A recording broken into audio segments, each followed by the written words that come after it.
We're doing this in English. Can you imagine? This is my second language. My native language is Chinese.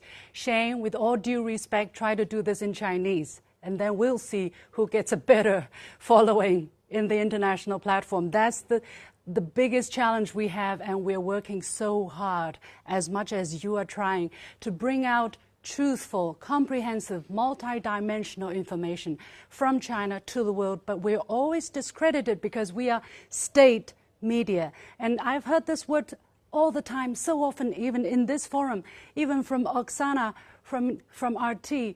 Ladies and gentlemen, there is nothing wrong coming from the state media, especially when you come from China, because the state needs to represent the people. If the state doesn't represent the people, people will not watch it. People will not follow your leadership. You will be gone tomorrow.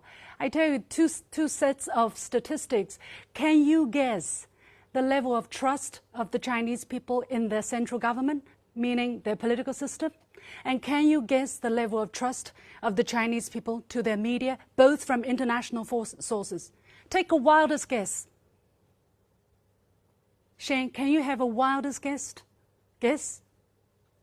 I tell you, the first one from Harvard, 13-year-long survey result, 90% of Chinese people trust their central government. Second, from Statista, and you can all open sources, 70% or 80% actually gone up of the Chinese people trust in their press. Why? You think the Chinese government is so bad? You think the Chinese system is so bad? You think the Chinese press is so bad? But people trust it. Why?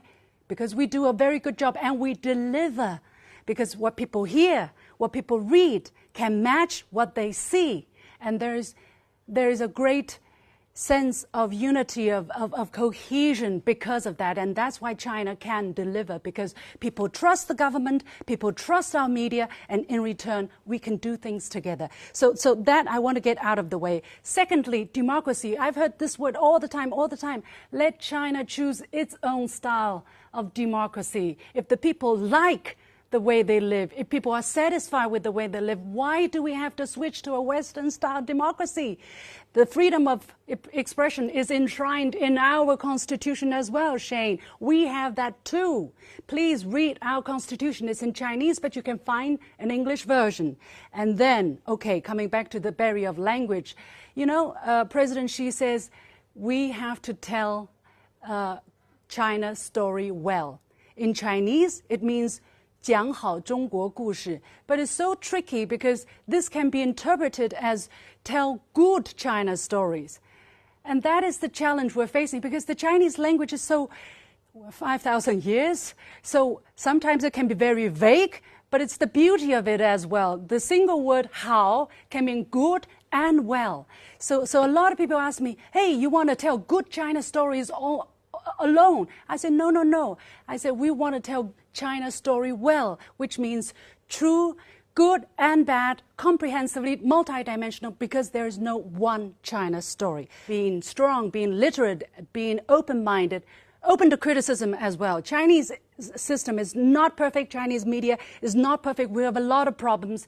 But by doing all of this, we are strong. We can be immune to disinformation. That's all I want to say.